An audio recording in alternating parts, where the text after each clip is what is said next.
Review, 1 an d'utilisation des sacoches Westwind.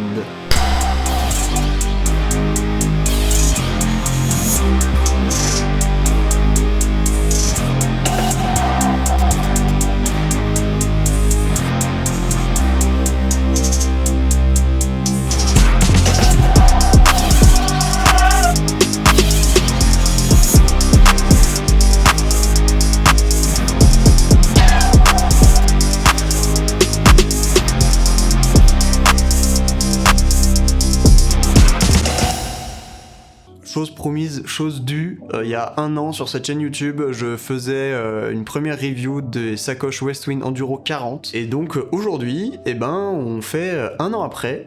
Qu'est-ce que ça donne ces sacoches là? Dans cette vidéo, on va voir ensemble déjà l'Enduro 40, qu'est-ce que c'est, même si je vous invite à aller voir la vidéo qui sera là, ou qui sera là, je ne sais pas.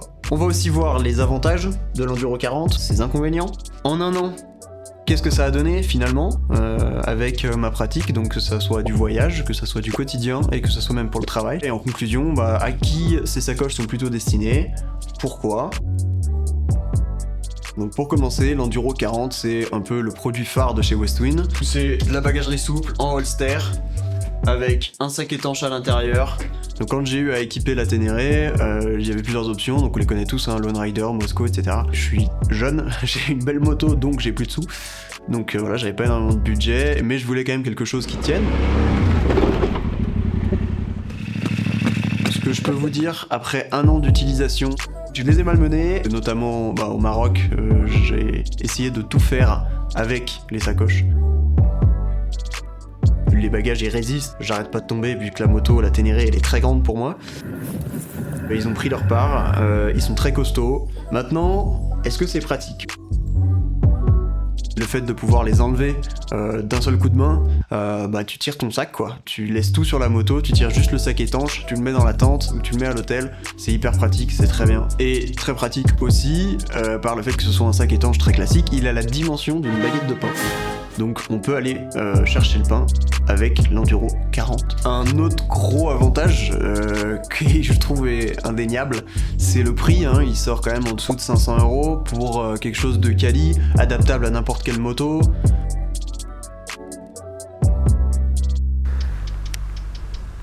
Oh yeah! J'ai pu utiliser ma moto plusieurs fois sur des prestations, donc je suis vidéaste de métier, et j'ai pu utiliser la moto avec toute sa bagagerie pour suivre une course de kayak. J'avais le Ronin, j'avais un téléobjectif, ma caméra, et sûrement plein d'autres, et le drone, dans les sacoches dans l'Enduro 40, parce qu'à cette époque j'avais pas encore le sniper. C'était très pratique pour shooter, si jamais il y a des vidéastes. Le Ronin, moi j'ai le RS3, rentre pile, mais avec sa boîte, pile dans l'Enduro 40. Mais il y a plus de place après, mais c'est nickel, ça rentre tout pile. Donc voilà, bon à savoir. Maintenant, on va parler des inconvénients. Franchement, j'en ai pas trouvé beaucoup. Le seul que j'ai trouvé, c'est qu'effectivement, 20 litres de chaque côté, c'est pas énorme en vrai quand on part un peu longtemps. Au Maroc, c'était un peu limite. Disons qu'il faut bien ranger. Là, tu viens d'acheter un tapis là. On va le ramener sur la photo là. C'est toujours pareil, les premiers jours c'est parfaitement bien rangé, après on plie un peu moins et du coup on se retrouve vite à court de place. Et le deuxième inconvénient que j'ai trouvé, c'est que j'ai un des 2 sacs qui a légèrement percé. Alors en plus c'est à l'endroit où je le roule, donc ça reste étanche complètement, il s'est pas du tout percé au milieu du sac. Mais voilà, il y a un léger trou, c'est comme ça, je pense que c'est de ma faute, parce que je n'ai pas pris soin. C'est pas incassable. A savoir que j'ai fait tout le Maroc avec l'Enduro 40 posé à même la moto. C'est pas une très bonne idée, si je dois être tout à fait honnête. Après coup, j'ai acheté chez Yaka XP ces racks qui viennent un peu épouser le contour de la Ténéré et qui sont beaucoup mieux pour ce genre de bagagerie. Ça ballotte beaucoup moins, et puis ça abîme pas votre moto. Donc moi je les ai mis très honnêtement beaucoup trop tard. Et en plus c'est vachement plus simple pour arrimer tout le système sur la moto.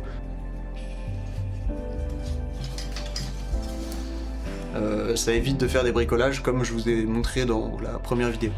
Et à cette vis, je l'ai remplacé par une. Et l'inquiétude que j'avais plus, c'était sur les boucles, les clips, tout l'accastillage qu'il y avait autour de la bagagerie.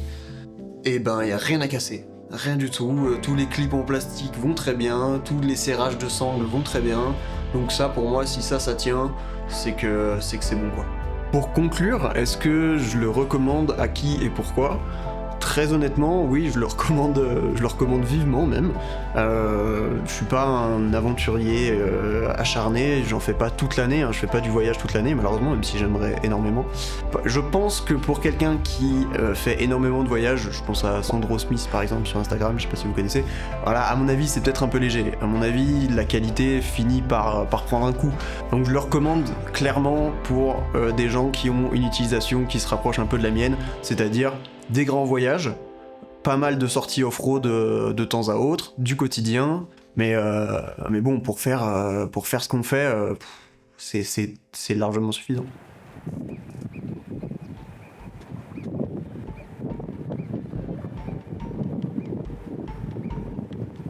Merci beaucoup d'avoir regardé cette vidéo jusqu'au bout, j'espère que ça pourra vous aider dans vos choix, n'hésitez pas à me le dire en commentaire, je répondrai à tout le monde. J'ai effectivement un partenariat avec Westwin, je le rappelle, pas du tout sur l'Enduro 40, l'Enduro 40 je l'ai acheté il y a un an avec mes propres sous, mais tout ce qu'il y a autour, effectivement, ça m'a été envoyé par Westwin, et donc si vous voulez m'aider, il y a un lien qui est dans la description, je vous invite à aller sur ce lien, moi ça me donne un petit pourcentage, voilà, et ça m'aide énormément à créer ce genre de vidéos. Il y a aussi un code, le code c'est LAPIERRE.